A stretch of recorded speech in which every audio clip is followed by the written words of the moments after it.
Hello दोस्तों, स्वागत है आप सभी का मेरे YouTube चैनल में जहां हम बात करते हैं इलेक्ट्रॉनिक्स की। तो हमने ऑलरेडी सेमीकंडक्टर चालू कर दिया है और उसमें हमने P type N type semiconductors majority minority types charge carriers वगैरह देख चुके हैं। थोड़ा आगे मैं एक्चुअली थोड़ा फिजिक्स में जाना चाहता हूँ, थोड़ा सा और मतलब समझाना चाहता हूँ, चीज़ों को क्वांटिफाई करना चाहता हूँ एक्चुअली। तो इसके लिए मैं ये लेक्चर बना रहा हूँ स्पेशली ताकि आगे के लेक्चर्स आपको थोड़ा समझ में आए। तो एक्चुअली हम क्यों बात कर रहे हैं ये सब चीज़ों की, Schrodinger wave equation, quantum mechanics की, ये सब हम आगे देखेंगे उसके एप्लीकेशंस क्या है। तो आज के लेक्चर में मैं थोड़ा सा क्वांटम मैकेनिक्स एंड थोड़ा सा हिस्ट्री एंड उसके बाद श्रोडिंगर वेव इक्वेशन में बताऊंगा और उसको डिराइव करेंगे हम अच्छे से। तो एक्चुअली हम क्यों क्वांटम मैकेनिक्स की बात कर रहे हैं, तो एक्चुअली ये जो ब्रांच है फिजिक्स की, सेमीकंडक्टर फिजिक्स, इसको हम सॉलिड स्टेट फिजिक्स भी बोलते हैं। ओके, जहाँ पे हम सॉलिड स्टेट डिवाइसेस के बारे में पढ़ते हैं। ठीक है, ये सॉलिड स्टेट है जो हमारे डिवाइसेस हैं सेमीकंडक्टर, तो ये उस ब्रांच में है। तो सॉलिड स्टेट है मतलब कुछ मैटर के बारे में हम बात करेंगे। तो मैटर क्या होता है? Collection of atoms. ओके, कुछ एटम्स को कलेक्ट किया हुआ है हमने और उससे मैटर बनता है। तो एटम्स क्या है? एटम्स में कलेक्शन ऑफ इलेक्ट्रॉन्स है।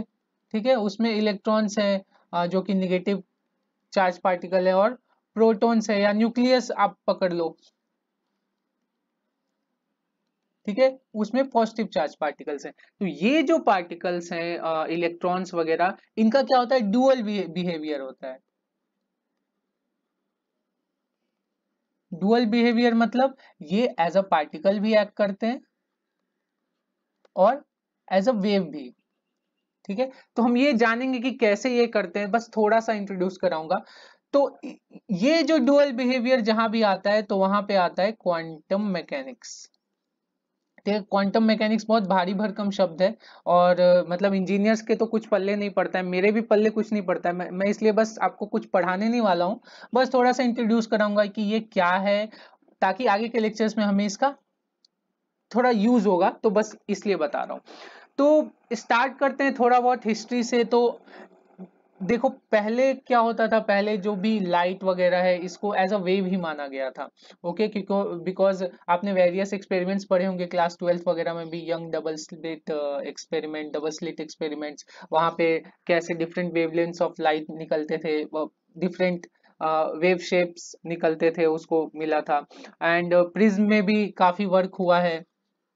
तो प्रिज्म में कैसे डिफरेंट टाइप ऑफ लाइट्स निकलते हैं, स्कैटर होते हैं। तो ये सब हमने जब पढ़ा था, तो वो क्या है, उसका वेव नेचर डिफाइन कर रहा था। वेव नेचर क्यों डिफाइन कर रहा था? क्योंकि वहां पे कलर्स की बात हो रही है, तो कुछ वेवलेंथ की बात हो रही है। ठीक है, तो वेवलेंथ जहां पे आ गया वहां वेव नेचर आ गया। ओके, तो ये काफी हद तक माना गया कि लाइट एज अ वेव ही है। इवन 1900 में एक साइंटिस्ट थे, प्लैंक। तो उन्होंने एक बहुत ही फेमस रूल दिया, फॉर्मूला दिया, E is equal to H nu. ये न्यू क्या है? फ्रीक्वेंसी है, तो उसको बोला गया एच सी बाई लेमडा।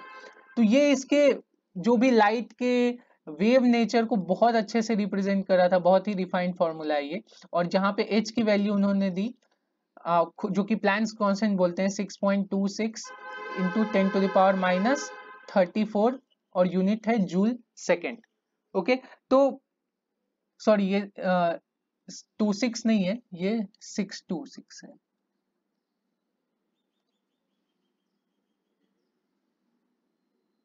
626। तो ये प्लैंक्स कांस्टेंट इन्होंने दिया। अब ये 1900 में मतलब पूरी तरह से वेव नेचर पे ही मोस्टली काम हो रहा था, थोड़ा बहुत कंफ्यूजन था।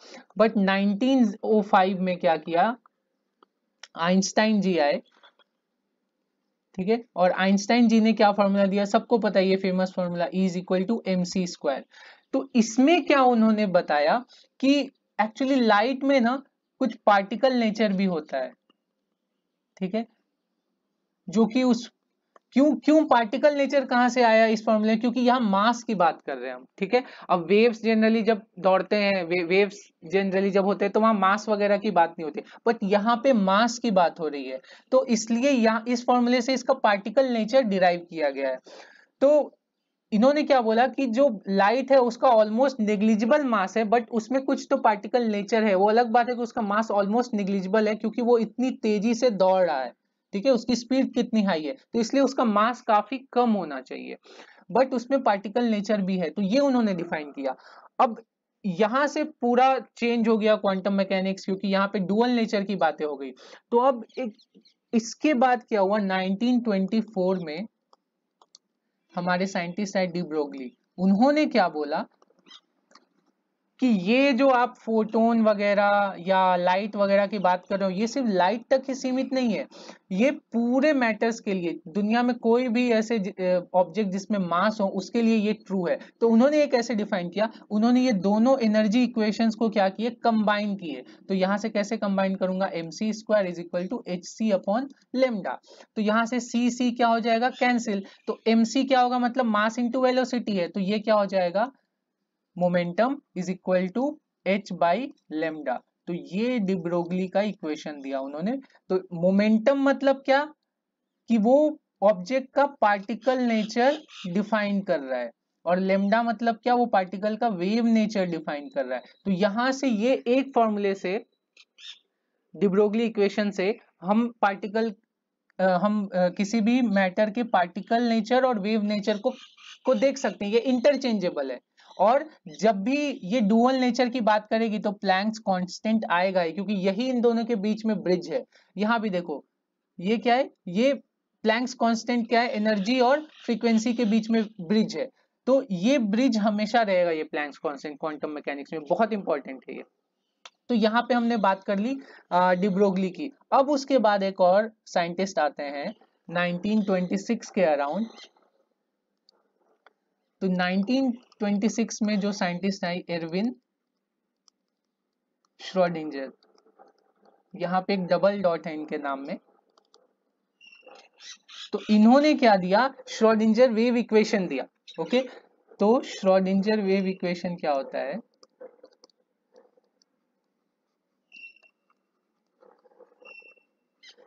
इसके एक्चुअली बहुत सारे फॉर्म्स हैं। तो एक जो सबसे फेमस फॉर्म है वो मैं बताता हूं, ये होता है h of psi is equal to E of psi, ठीक है।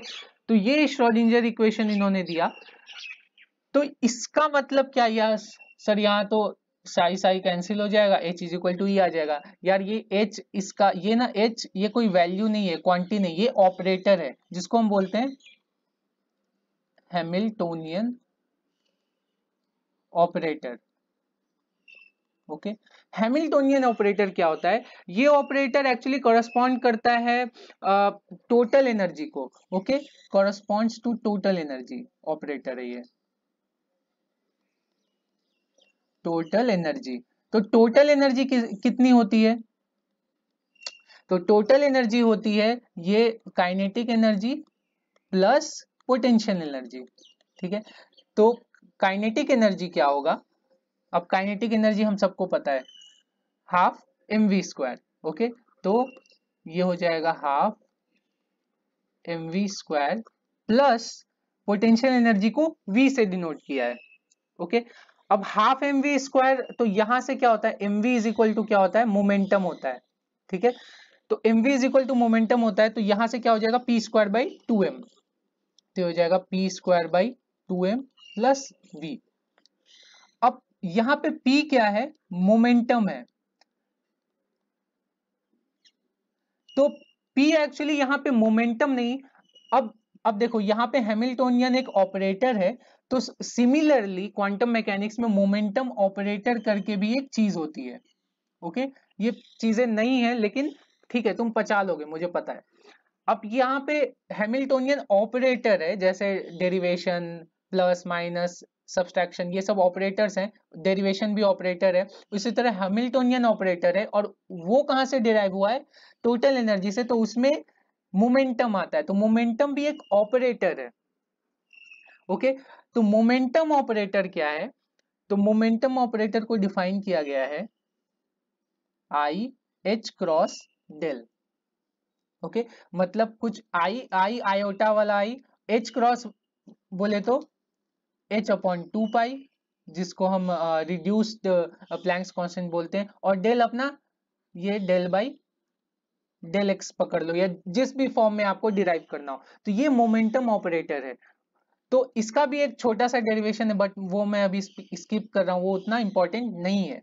बट क्वांटम मैकेनिक्स में ये चीजें काफी फेमस है, मतलब ये कोई ऐसी बड़ी चीजें नहीं है, तो इसलिए मैं वो पार्ट स्किप कर रहा हूँ। आप एक प्लेन वेव का इक्वेशन लिख के उसको अगर आप डिराइव करेंगे तो इजिली आ जाएगा। तो प्लेन वेव क्या है ये भी मैं आपको बताने वाला हूँ अभी। तो ये मोमेंटम ऑपरेटर यहां से आ गया। तो अब हम क्या लिख सकते हैं इक्वेशन, कि ये h की जगह हम क्या लिख सकते हैं, p स्क्वायर बाई, सॉरी यहाँ पे h को हम और क्या लिख सकते हैं, ये p को यहां से एक्सचेंज करेंगे तो ये आई स्क्वायर क्या हो जाएगा, माइनस, तो minus h cross square del square by 2m plus v, ये h आ गया। तो हमारे पास इक्वेशन क्या था, h psi is equal to E psi. तो h की जगह हम क्या लिखेंगे, minus h cross square del square by 2m plus v psi is equal to E psi. तो ये हमारा आ गया श्रोडिंगर इक्वेशन। तो अब इसमें और हम थोड़ा सा इधर उधर करते हैं। तो इसमें जब हम करेंगे तो ये देखो, ये इधर इसको प्लस v को मैं इधर ले जाऊंगा तो ये क्या हो जाएगा, minus H square del square by 2m is equal to E minus v upon psi. तो यहां से क्या आ जाएगा, मैं सबको अगर उधर ले गया तो यहां से क्या आ जाएगा, ये 2m बाई एच स्क्वायर इधर और del square plus, sorry del square psi, यहाँ भी साई आएगा, ओके, क्योंकि ये साई इसके साथ del square psi plus 2m by H cross square E minus we psi is equal to 0। तो ये हमारा, ये भी बहुत फेमस फॉर्म है श्रोडिंगर इक्वेशन का। तो ये यहीं से डिराइव होता है, मतलब ये एक इलोंगेटेड फॉर्म है श्रोडिंगर इक्वेशन का। तो अब ये आया कहां से एक्चुअली उसके दिमाग में, ठीक है। तो ये इसका रिलेशन है पार्टिकल के, कोई भी पार्टिकल के वेव फंक्शन से, ठीक है। अब एक कोई भी पार्टिकल में एक वेव नेचर है तो उसका वेव फंक्शन कैसे होगा, ये इससे डिफाइन किया गया है। तो अब यहां से देखते हैं ये आया कहां से, कि सबसे पहले एक देखते हैं प्लेन वेव फंक्शन क्या होता है, ठीक है। ये साई क्या है, यहां से साई एक वेव फंक्शन है, ठीक है। और ई क्या है, ई एनर्जी आइगन वैल्यूज है। अब ये आइगन वैल्यूज आपने पढ़ा होगा थोड़ा बहुत मैट्रिसेस वगैरह में, कि आइगन वैल्यूज क्या है, सॉल्यूशंस होते हैं, नंबर ऑफ सॉल्यूशंस, अलग अलग सॉल्यूशंस होंगे इस एनर्जी के, एनर्जी आइगन वैल्यूज के। तो हर बार हर n की वैल्यू जैसे जैसे मैं चेंज करूंगा वैसे वैसे एनर्जी आइगन वैल्यूज चेंज होते जाएंगे, ठीक है। v क्या है हमारे पास, पोटेंशियल है, h प्लैंक कांस्टेंट है, तो ये सब हमको पता है। और ये डबल डेरिवेटिव है, ओके, लैप्लासियन ऑपरेटर है, क्योंकि इसको हम आई कैप जे कैप के कैप तीनों एरियाज में हम इसको डिराइव करेंगे, डेरिवेटिव लेंगे इन शॉर्ट। तो अब हम देखते हैं कि आया कहां से। तो सबसे पहले हम देखते हैं कि वेव फंक्शन डिफाइन करते हैं, ठीक है। तो प्लेन वेव कैसा होता है, प्लेन वेव का जो इक्वेशन होता है अराउंड, वो क्या होता है, ए ई टू द पावर आई के आर, ठीक है, सिंपल। तो ये e टू द पावर आई के आर है, यहाँ पे k क्या है, 2 पाई अपॉन लेमडा, ठीक है, वेवलेंथ पे डिपेंडेंट है ये। तो ये k स्पेस क्या है एग्जैक्टली ये हम और देखेंगे नेक्स्ट लेक्चर में, तो इसके बारे में अभी ज्यादा नहीं बात करूंगा, but k something related to lambda है, ठीक है। और r क्या है हमारे पास, r एक स्फेरिकल कोऑर्डिनेट सिस्टम में r वेक्टर है। तो ये क्या हो जाएगा, स्फेरिकल को जब मैं कार्टेशियन में चेंज करता हूं तो ये क्या हो जाता है, एक्स आई कैप प्लस वाई जे कैप प्लस जेड के कैप, ये तीनों एरियाज में ये आते हैं। अब ये e टू द पावर आई के आर आया कहां से एक्चुअली में, तो यार वेव तो हमें पता है सर, ये तो साइन कॉस में होता था, ये e टू द पावर आई के आर, ये क्या है कॉस के आर प्लस आई साइन के आर, ठीक है, ये इसी से तो बना है, e टू द पावर आई के आर क्या इसी से तो बना है, कॉस थीटा प्लस आई साइन थीटा, ये यही सब चीजों से बना है। तो अब चीजों को थोड़ा सिंप्लीफाई करने के लिए मैं एक प्लेन वेव मानता हूं, उसको मैं सपोज या तो कॉस में मान सकते हैं या साइन में मान सकते हैं, किसी में भी मान सकते हैं। तो सपोज मैं एक साइन में मानता हूं, ठीक है, तो सपोज मेरे पास एक प्लेन वेव है साई, ठीक है, उसका इक्वेशन है a sine 2 pi by lambda into X, ठीक है, तो ये k को मैंने 2 पाई बाई लेमडा से रिप्लेस कर दिया है फॉर इजी, और इसको कॉस में भी मान सकते हो, कोई फर्क नहीं पड़ेगा।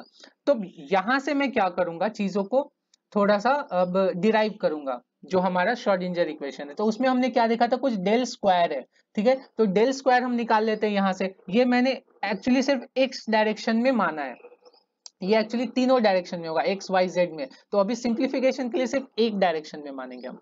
तो यहां से हमें निकालना है del two psi by del x square, double derivation. तो साइन का डेरिवेशन क्या होता है कॉस, और कॉस का क्या होता है माइनस साइन, तो एक माइनस साइन बाहर आएगा, और ये क्या हो जाएगा, दो बार ये जो कांस्टेंट है 2 पाई बाई लेमडा, ये क्या हो जाएगा 2 पाई बाई लेमडा का स्क्वायर, क्योंकि दो बार बाहर आएगा, और a sine 2 pi by lambda into X, ठीक है। अब ये फंक्शन क्या है, ये तो हमारा साई ही है, ओके, तो यहां से क्या आ गया del two psi by del x square is equal to minus 4 pi square lambda square psi, okay. तो अब यहां से मुझे क्या चाहिए, लेमडा स्क्वायर की वैल्यू चाहिए, क्यों चाहिए हम आगे देखेंगे। तो यहां से लेमडा स्क्वायर की वैल्यू क्या आती है, लेमडा स्क्वायर ऊपर गया और ये नीचे गया, तो ये minus 4 pi square by del two psi by del x square into psi, ये ऐसा आ गया लेमडा स्क्वायर की वैल्यू। अब इसको हम एक इक्वेशन पकड़ लेते हैं, ये सपोज इक्वेशन 1 है, ठीक है, ये del two psi by del x square है। अब देखते हैं नेक्स्ट में हम क्या करते हैं, ये हमारा आ गया डेल स्क्वायर। अब हमें पता है हैमिल्टोनियन ऑपरेटर क्या था, टोटल एनर्जी वेक्टर था, ठीक है, तो टोटल एनर्जी क्या था हमारे पास, E is equal to p square by 2m plus v, ये हमने देखा था, तो यहां से क्या आ जाएगा p square by 2m is equal to E minus v, okay. अब p क्या है हमारे पास, तो यहां से मैं लिख देता हूं p square is equal to 2m e minus v, ये आ गया। अब p क्या है हमारे पास, p तो पार्टिकल नेचर है, अब इसको हम वेव नेचर में कैसे रिप्लेस करेंगे, h अपॉन लेमडा से, सिंपल है, तो ये h square by lambda square is equal to 2m e minus v. तो अब ये लेमडा स्क्वायर हम यहां से रिप्लेस करेंगे, तो एक्चुअली क्या है, ये 1 अपॉन लेमडा स्क्वायर है, तो इसको मैं कैसे लिखूंगा, तो 1 अपॉन लेमडा स्क्वायर को मैं ये इसके उल्टे से रिप्लेस करूंगा, ये अपोजिट हो जाएगा, और एच स्क्वायर को मैं इधर नीचे लेके आ रहा हूं, तो ये क्या हो जाएगा del two psi by del x square into 1 by 4 pi square psi, psi नहीं ये 1 अपॉन साई आएगा, सॉरी, ठीक है, into 1 upon psi is equal to, ये माइनस में आएगा क्योंकि ये जस्ट मैंने इसको 1 अपॉन लेमडा स्क्वायर लिया है, और ये क्या आ जाएगा 2m by h square E minus v, okay, simple है यहां तक। अब यहां से क्या आएगा, यहां से मैं लिखता हूं del two psi by del x square minus में, और ये सब उधर लेके जा रहा हूं मैं, तो ये क्या हो जाएगा 2m बाई सॉरी 8m आएगा 8 pi square m by h square E minus v into psi, तो यहां से क्या आ जाएगा del two psi by del x square plus 8 pi square m upon h square E minus we psi is equal to 0। तो ये हमारा Schrodinger wave equation है, ठीक है, ये इक्वेशन हमने लिखा था। नहीं, ये तो आपने ऐसा कुछ नहीं लिखा था, बिकॉज ये 8 पाई स्क्वायर एम है और ऊपर में कुछ तो अलग था। ये 2m बाई एच स्क्वायर है, तो ये एक्चुअली में एच क्रॉस है। ठीक है, तो ये एच क्रॉस क्या होता है, H cross 2 pi by H होता है, तो ये 4 pi square by h square होगा। तो इसको हम यहाँ से रिप्लेस कर सकते हैं एक्चुअली में। तो यहाँ पे अगर मैं एच क्रॉस का को थोड़ा डिफाइन करूं, तो यहाँ से क्या आ जाएगा, तो मैंने लिया h cross is equal to h by 2 pi. तो ये क्या, एच ये पूरा नीचे आ जाएगा, 8 पाई स्क्वायर नीचे आ जाएगा, 2 को ऊपर ही रहने दूंगा और 4 पाई स्क्वायर नीचे ले आऊंगा, तो ये हो जाएगा del 2 psi by del x square plus 2m by H cross square E minus we psi is equal to 0। तो यहां से ये मेरा आ गया श्रोडिंगर वेव इक्वेशन जो हमने डिफाइन किया था। तो ये सिर्फ एक्स डायरेक्शन में है, इसको अगर हम तीनों डायरेक्शन में करें तो यहां से हम लैप्लेशियन ऑपरेटर डाल सकते हैं, del square psi plus 2m by H cross square E minus we psi is equal to 0। ठीक है, तो ये del del is equal to laplacian operator यहां से आता है। ठीक है, तो होप करता हूं ये आपको श्रोडिंगर वेव इक्वेशन वगैरह अच्छे से समझ में आया होगा और ड्यूअल थ्योरी क्या है ये भी समझ में आया होगा। तो आगे इस जो श्रोडिंगर वेव इक्वेशन, इसका क्या यूज है, क्यों इसको यूज करते हैं, हम क्यों पढ़ रहे हैं, ये भी हम और आगे देखेंगे। आगे ईके डायग्राम भी आएगा, तो उसमें ये सब चीज अच्छे से एक्सप्लेन हो जाएंगी। एक्चुअली ये इक्वेशन काफी कंबरसन है, तो यहाँ से जो इसका सॉल्यूशन आता है, जो एक्चुअली ये इक्वेशन क्यों लिखा है, ई निकालने के लिए, एनर्जी आइगन वैल्यूज निकालने के लिए, क्योंकि ये यूज होता है एनर्जी स्टेट्स निकालने के लिए। हम देखते हैं कंडक्शन बैंड, वैलेंस बैंड, ये सब हमने देखा था, तो उसमें कितने एनर्जी स्टेट्स होते हैं ये सब निकालने के लिए ये यूज होता है। बट ये इतना कंबरसन है कि इसका सॉल्यूशन लाना बहुत मुश्किल हो जाता है। ठीक है, तो इसका कोई भी रेडली सॉल्यूशन हमें जरूरत भी नहीं है पढ़ने की, ये बस एज अ इंट्रोडक्शन मैंने बताया आपको। तो होप सो आपको समझ में आया होगा। तो देखते रहिए मेरे लेक्चर्स आगे, और भी सेमीकंडक्टर में हम और बात करने वाले हैं। तो और जानने के लिए प्लीज सब्सक्राइब कीजिए मेरे चैनल को, ताकि आप अच्छे इसी तरह की इलेक्ट्रॉनिक्स रिलेटेड वीडियो देखते रहें। तब तक के लिए पढ़ाई करते रहिए। See you then, goodbye, take care.